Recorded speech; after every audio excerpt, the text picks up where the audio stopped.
किसके लिए रोते हैं? भाई वहां पर दो लोग हैं, एक तो शरीर है और एक आत्मा है। तो आप लोग किसके लिए रोते हो, शरीर के लिए कि आत्मा के लिए? भाई लोग बोलेंगे किसके लिए रोते हो? शरीर के लिए। तो शरीर तो वहीं पड़ा हुआ रहता है, उसे आप स्वयं जला देते हो। मैं शरीर तो वहीं रहता है, शरीर गायब थोड़े ही हो जाता है। भाई शरीर आपके सन्मुख है, उसे अपने हाथ से जला रहे हो और फिर उसके लिए रो रहे हो। किसके लिए रो रहे हो, शरीर के लिए कि आत्मा के लिए? अगर अब आप लोग कहें कि शरीर नहीं महाराज, जब आत्मा के लिए रो रहे हैं, तो आत्मा को तो देखा ही नहीं। आप लोगों ने आत्मा को देखा? बोलते क्यों नहीं? आपकी अगल बगल में कितने लोग हैं, उनकी आत्मा दिख रही है? तो जिसको देखा ही नहीं उसके लिए रो क्यों रहे हो? और जो तुम्हारे सामने है उसके लिए रोना ही किस बात का? हम किस लिए रो रहे हैं जानते हो? शरीर भी वही है, आत्मा को देखा नहीं। हम रो रहे हैं अपने स्वार्थ के लिए। तुम्हें जीवित होता तो हमें ऐसा दे देता। कभी किसी बूढ़े व्यक्ति की मृत्यु होती, लोग कहते हैं ठीक है बुढ़ापे में गए तो, क्योंकि पता है कि भाई वो इधर तो दे नहीं सकता, उसे उधर ही देना पड़ेगा। इससे अच्छा गया तो अच्छा हुआ।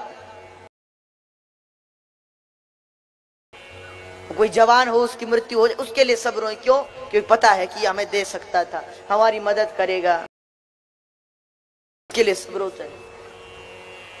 इसलिए हम किसी शरीर और आत्मा के स्वार्थ के लिए रो रहे हैं।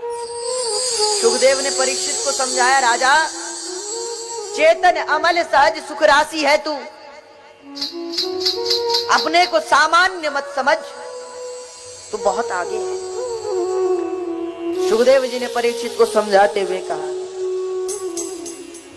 क्षिति जल पावक गगन समीरा, क्षिति जल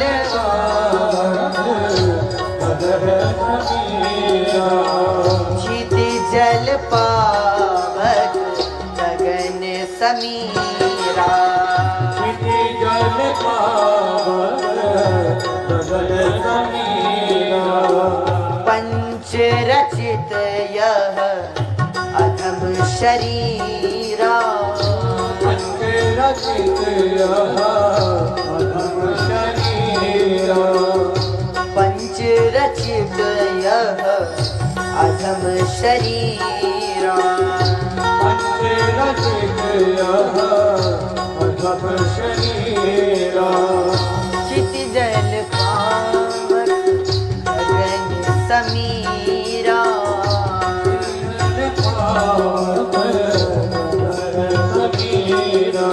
इसीलिए ये शरीर तो एक वस्त्र है, पुराने के बदले हमें नया मिल जाता है।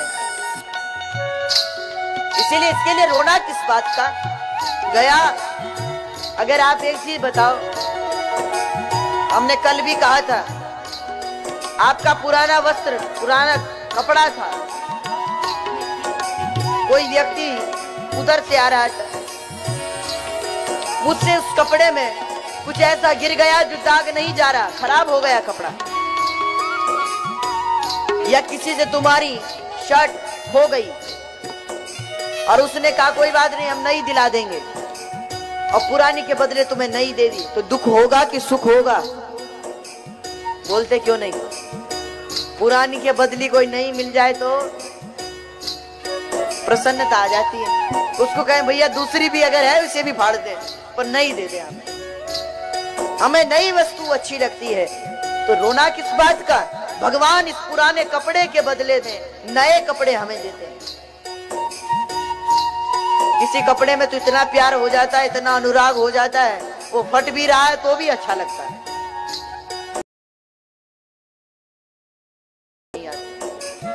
इसीलिए सुखदेव जी ने परीक्षित को समझाया, बताओ क्या सुनना चाहते हो? भगवान की कथा से बड़ी कोई कथा नहीं। 88,000 ऋषियों ने कहा महाराज ठीक कह रहे हैं सुखदेव जी, सूत जी आपने बिल्कुल ठीक कहा। उन लोगों का जीवन तो बेकार है जिन्होंने कभी भगवान की कथा नहीं सुनी। इस समाज में भगवान के दर्शन करो। शुक्राचार्य कहते हैं जितासनो जित श्वासो जित संगो जितेन्द्रियः स्थूले भगवतो रूपे मनः संधारयेद्य। आसन को जीतो, कथा सुनने बैठे तो ध्यान से होकर जित श्वासो, और चारों ओर भगवान को देखो कि पाताल में तस्य ही पादमूलम पठन्ति पार्ष्णि प्रपदे रसातलम तलातलम विश्वसृजोत गुल्फौ महातलम वही पुरुषस्य जंगे। पाताल भगवान का चरण, ये नदियां भगवान की नाड़ियां, ये वृक्ष भगवान के रोम, ये बादल भगवान के बाल। इस रूप में दर्शन करोगे तो हर जगह भगवान दिखेंगे, फिर पाप नहीं होगा। सुखदेव जी परीक्षित को समझाने, अरे परीक्षित, इधर ऋषियों ने कहा महाराज आपने बिल्कुल ठीक कहा, कथा से महत्वपूर्ण कोई नहीं, इसीलिए हम तो कहते हैं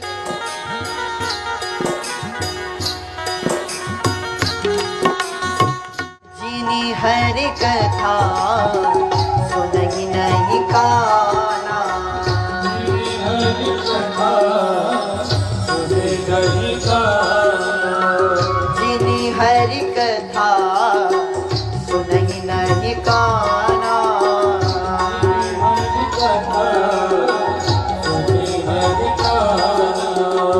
श्रवण रंध्र आई भवन समाना,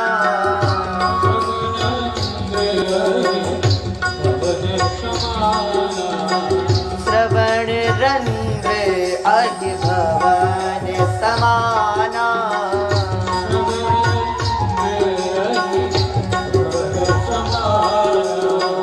श्रवण रंध्र आई भवन समाना,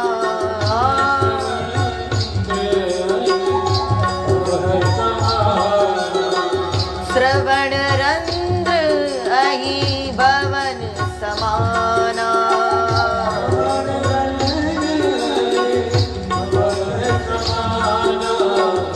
श्रवण रंध्र आई भवन समाना,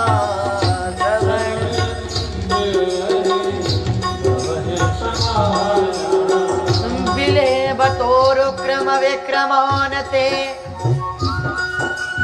न शृण्वत कर्णपुटै नरस्य, जिह्वा सती दार्दुरिकेव सूत न चोपगायत्युरुगाय गाथा।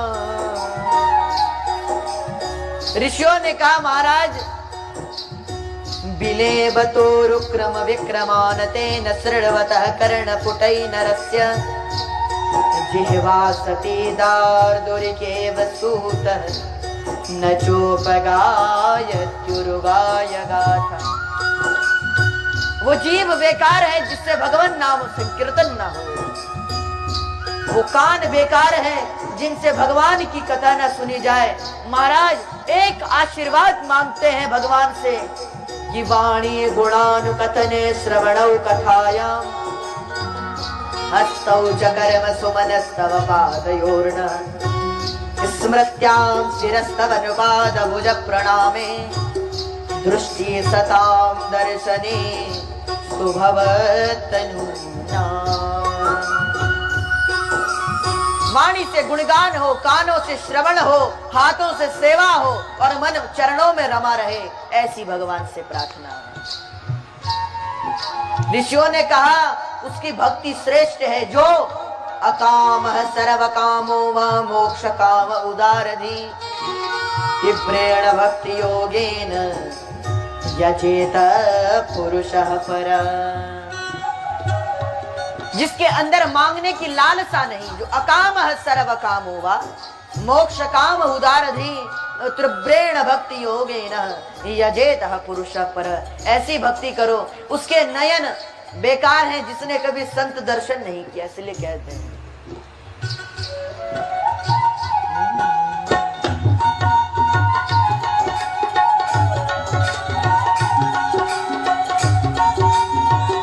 दिनों से सेवा करते हुए नयन नहीं संत दर्श नहीं देखा,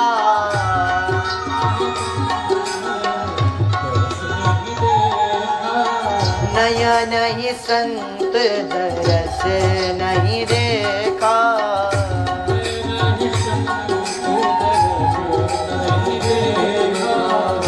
लोचन मोर पंख हरि लेखा,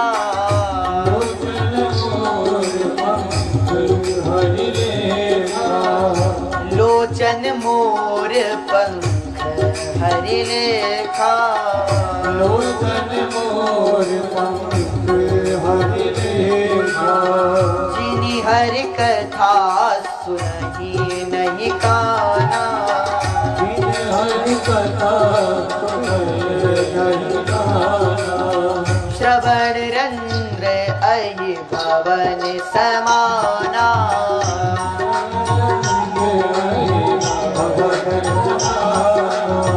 जिनि हरि कथा, जिनि हरि कथा, जिनि हरि कथा सुनहि नहीं काना।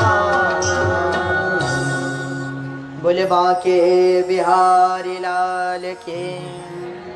इसलिए जिनि हरि कथा सुनहि नहीं काना, श्रवण रंध्र अहि भवन समाना। इसलिए जितना हो सके हरिनाम संकीर्तन करो। श्री सुखदेव जी महाराज ने मंगलाचरण किया।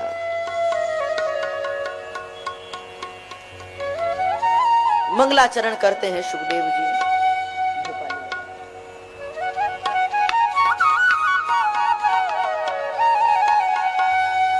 श्री शुक उवाच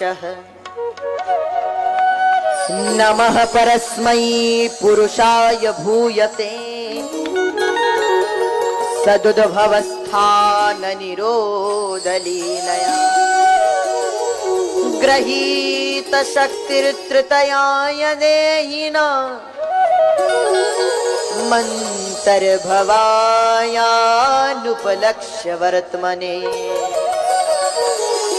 नमः परस्मै पुरुषाय भूयसे सदुद्भवस्थान निरोधलीलया गृहीत शक्तिर्तृतयाय देहिना मन्तर्भवायानुपलक्ष्य वर्त्मने। यत् कीर्तनं यत् स्मरणं यदीक्षणं यद्वन्दनं यश्रवणं यदर्हणं लोकस्य सद्यो विदुनोति कल्मषं तस्मै सुभद्रश्रवसे नमो नमः। शुकाचार्य ने मंगलाचरण किया। पूछा परीक्षित क्या सुनना चाहते हो? तो परीक्षित ने अपनी भावना बताई, सृष्टि वर्णन सुनना चाहता हूँ।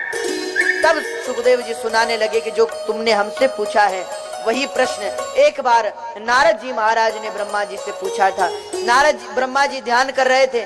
नारद ने पूछा, पिताजी मैंने सोचा कि दुनिया में आप ही सबसे बड़े, आप किसका ध्यान कर रहे हैं? तो ब्रह्मा ने कहा कि तस्मै नमो भगवते वासुदेवाय धीमहि यन्मायया दुर्जरयया मा ब्रुवन्तु जगद्गुरुम्। लोग उनकी माया से मुझे जगत गुरु समझते हैं, पर मैं जगत गुरु नहीं, वही वासुदेव जगत गुरु। तब पूरा सृष्टि वर्णन उन्होंने नारद को सुनाया। कहते हैं सबसे पहले भगवान नारायण थे। नारायण की नाभि से कमल, कमल पर ब्रह्मा की सृष्टि हुई। ब्रह्मा ने जब चारों तरफ देखा तो 4 मुख हुए, चतुर्मुख हो गए ब्रह्मा। ब्रह्मा ने सोचा मैं कौन हूँ? कस्त्वं को हम कुत आयातः को मैं जननी को मैं तात। मैं कौन हूँ? मेरे माता पिता कौन है? ये जब ब्रह्मा ने सोचा तब आकाशवाणी हुई, सचिंतयन् द्वैक्षरमेकदम्भस्युपाशृणोद्वीर्गदितं वचो विभो स्पर्शेषु यत् षोडश एकविंशम्। वर्णमाला का 16वां और 21वां अक्षर ब्रह्मा ने सोचा क्या था और क्या प। तब ब्रह्मा बार बार तप तप कहने लगे। उनके मुख से तप शब्द प्रकट हुआ। तब ब्रह्मा जी समझ गए कि मुझे तपश्चर्या करनी चाहिए। तपस्या में संलग्न हुए। तपस्या से प्रसन्न होकर भगवान ने ब्रह्मा को दर्शन दिया। ब्रह्मा ने कहा गोविंद मैं क्या करूं? तब भगवान ने कहा ब्रह्मा तुम सृष्टि करो। ब्रह्मा ने कहा महाराज सृष्टि तो करें पर मैं सृष्टि में ना फंस जाऊं, इसलिए कोई ज्ञान दीजिए। तो भगवान ने भागवत चतुर्थ श्लोक भागवत प्रदान की। अहमेवा समेवाग्रे नान्यदि यत् सत् सत् परम पश्चादहं यतेतच्च यो वशिष्येत सोऽस्म्यहम् रीतेर्दयत् प्रतीयेत न प्रतीयेतः चात्मनि तद्विद्यादात्मनो माया यथा भासो यथा तमः यथा महन्ति भूतानि भूतेषु चावचेष्वनु प्रविष्टान्यप्रविष्टानि तथा तेषु न तेष्वहम् एतावदेव जिज्ञास्यं तत्त्वजिज्ञासुनात्मनः अन्वयाव्यतिरेकाभ्याम् यत्सत् सर्वत्र सर्वदा। तो चतुर्थ श्लोक भागवत प्रदान की। इस प्रकार द्वितीय स्कंद की कथाएं विश्राम करें, द्वितीय स्कंद को तृतीय में प्रवेश करें। ब्रह्मा जी महाराज सृष्टि करने लगे। यहाँ प्रारंभ में विदुर चरित्र की कथा आई। विदुर जी सब त्याग कर भगवान विदुर के घर जाते हैं और बताते हैं कि भाव का भूखा हूं मैं, भाव ही बस सार है, भाव से मुझको भजो तो भव से बेड़ा पार है। इधर विदुर जी महाराज ने राज्य का परित्याग किया और आ गए मैत्रेय जी के पास। मैत्रेय जी से ज्ञानोपदेश लेने लगे। इन्होंने भी सृष्टि वर्णन सुना तो मैत्रेय जी ने बताया कि ब्रह्मा जी महाराज ने सर्वप्रथम 4 ऋषियों की सृष्टि की, सनक सनंदन सनातन सनत कुमार। कहा जाओ सृष्टि करो, तो उन्होंने कहा नहीं पिताजी हम भगवत भजन करेंगे। क्रोध आया ब्रह्मा को तो श्राप दे दिया, जाओ तुम 5 ही साल के रहोगे। तो आज भी 5 साल के, 5 वर्ष। इसके पश्चात जब ब्रह्मा को क्रोध आया, भ्रिकुटी तिरछी हुई, तो भ्रिकुटी से एक बालक प्रकट हुआ, उसका नाम हुआ रुद्र। तो सब उसकी जय जयकार करने लगे, बोले रुद्रेश्वर महादेव के। रोने लगा इसलिए नाम रुद्र पड़ा। भगवान ब्रह्मा ने कहा जाओ सृष्टि करो, तो रुद्र मतलब शिव जी। शिव जी ने कहा जरूर। सृष्टि की भूत प्रेत बना दी। ब्रह्मा ने हाथ जोड़े, महाराज अपनी सृष्टि बंद करो, आपके भूत प्रेतों ने हाहाकार मचा दिया। शिव जी ने तो सृष्टि बंद की और अपनी पत्नी उमा के साथ तपश्चर्या में संलग्न हो गए। इधर ब्रह्मा जी महाराज ने 9-10 पुत्रों की सृष्टि की। मरीचि अत्रियांगिरसौ पुल वसिष्ठो दक्षश्च दशमस्तत्र नारदम। नारद इत्यादि 10 पुत्रों की सृष्टि की। सृष्टि करें पर उससे पहले कुछ भजन कर लें भगवान का, तो सृष्टि करेंगे। ब्रह्मा ने कहा ठीक है। ब्रह्मा से कन्या प्रकट हुई संध्या नाम। बाद में बड़ा दुख हुआ तो अपने शरीर का परित्याग कर दिया, दूसरा शरीर धारण किया। दूसरा शरीर धारण किया तो उस शरीर से यक्ष किन्नर राक्षस भूत प्रेत प्रकट हुए ब्रह्मा ने उस अपवित्र शरीर का परित्याग किया। उस शरीर को उन अपवित्र भूत प्रेत इत्यादियों ने स्वीकार कर लिया। इधर ब्रह्मा ने फिर शरीर धारण किया, सृष्टि करने लगे। सृष्टि नहीं हो रही थी। एक दिन बड़े संकट में आए ब्रह्मा, बड़े परेशान। तो शरीर के 2 भाग हो गए चिंता में। तो एक से मनु और एक से शत्रुपा प्रकट हुई। ब्रह्मा ने फिर दूसरा शरीर धारण किया। मनु शत्रुपा ने कहा हम क्या करें महाराज? तो भगवान ने ब्रह्मा ने कहा जाओ सृष्टि करो। मनु ने कहा सृष्टि करें पर करें कहां? धरती का तो कोई पता नहीं है। तो ब्रह्मा जी बड़े चिंतित हुए। ब्रह्मा जी को छींक आई और उनकी नाक से भगवान वाराह प्रकट हुए। और वाराह भगवान ने प्रकट होकर इस संसार, इस चरित्र को पूरा संसार जानता है। भगवान वाराह ने हिरण्याक्ष का वध कर पृथ्वी को उसके स्थान पर स्थापित किया। ये हिरण्याक्ष और हिरण्याकश्यपु भगवान के दो द्वारपाल, जो तुलसीदास जी कहते हैं कि द्वारपाल हरि के प्रिय दो द्वारपाल थे। श्राप से इस गति को प्राप्त हुए भगवान ने। एक 3 जन्म का श्राप है तो 1 जन्म में तो इसे पवित्र किया। इधर पृथ्वी को उसके स्थान पर स्थापित किया। मनु जी महाराज सृष्टि करने लगे। मनु के 2 पुत्र और 3 कन्याएं। 2 पुत्र हुए प्रियव्रत, छोटे हैं उत्तानपाद। 3 कन्याएं हुई आकुति, देवहूति और प्रसूति। बड़े पुत्र हैं प्रियव्रत, उनसे छोटे उत्तानपाद। इधर 3 कन्याएं आकुति। आकुति का विवाह रुचि प्रजापति से हुआ। मां देवहूति का विवाह श्री करदम जी महाराज से हुआ, जिनके पुत्र स्वयं भगवान कपिल देव हुए। और कपिल देव भगवान ने कैसा दिव्य सांख्य ज्ञान दिया अपनी मां को। मां ने कहा पुत्र तुम्हारी प्राप्ति कैसे होगी? तो कपिल देव जी ने कहा अगर मुझे पाना चाहते हो तो सताम प्रसंगान मम वीर्य संविदो भवत्यरित कर्ण रसायना कथा। मेरी कथा सुनो अगर मुझे पाना चाहते हो। इतना सुनते ही मां ने कहा किससे? तो उन्होंने बताया मेरे भक्तों से, मेरे संतों से। मां ने कहा संत कौन है? आज समाज में कई संत हैं, संत की भी पहचान होनी चाहिए। अब कई तो संत इतने खतरनाक हैं कि बोला भी ना जाए।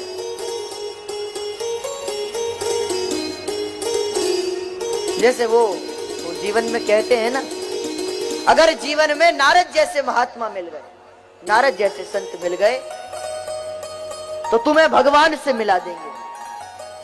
और जीवन में अगर वो कपटी मुनि मिल गए ना, भानु प्रताप को मिला था एक रामचरितमानस में, वैसे कपटी मुनि मिल गए तो खुद तो नरक जाते ही हैं, साथ में दूसरे को भी ले डूबते हैं। इसीलिए संत की क्या पहचान है? संत कौन है? क्या स्वभाव है संत का?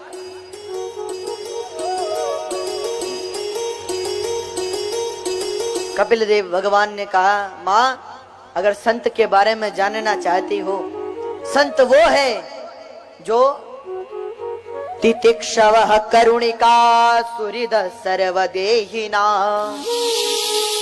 अजात शत्रवः शांत साधव साधु भूषणा। वो है संत जो अजात शत्रु है, जिसका किसी के प्रति द्वेष नहीं, जो शांत है वही संत है, जो शांत नहीं वो संत नहीं। तो बड़ी विशेष से ये चर्चा की। भक्ति योग का वर्णन करते हैं मां के सामने। मां भक्ति योग कैसा है? भक्ति योगो बहुविधो मार्गैर्भामिनि भाव्यते स्वभावा गुणकर्मेण पुंसां भावो विवद्यते। भक्ति योग कैसा है? भक्ति में 2 चीजें नहीं होती। भक्ति 3 प्रकार की होती है, जिसमें से हम लोग 2 प्रकार की भक्ति करते हैं। कुछ लोग भगवान की पूजा इसलिए करते हैं कि भगवान उन्हें दे दें, कुछ धन मिल जाए, इसलिए वो दिन रात लगे रहते महाराज कुछ दे दो। उनकी भक्ति लोभमयी है, राजस भक्ति है। कुछ लोग भगवान की पूजा इसलिए करते हैं जिनके पास भगवान का दिया सब कुछ है। वो क्यों पूजा करते हैं? कि भाई अगर नहीं करेंगे तो जो दिया है उसे वापस ले लेंगे, इसलिए महाराज जो दिया है उसे रहने देना, इसलिए पूजा करते हैं। उनकी पूजा भय के कारण है, वो भगवान से डरते हैं इसलिए पूजा करते हैं। उनकी तमोगुणी भक्ति है। और ऐसे भक्त तो केवल बहुत कम होते हैं जिनके ये सिद्धांत है कि अकाम सर्व कामो व मोक्ष काम उदारते तीव्रेण भक्ति योगेन यजेत पुरुष।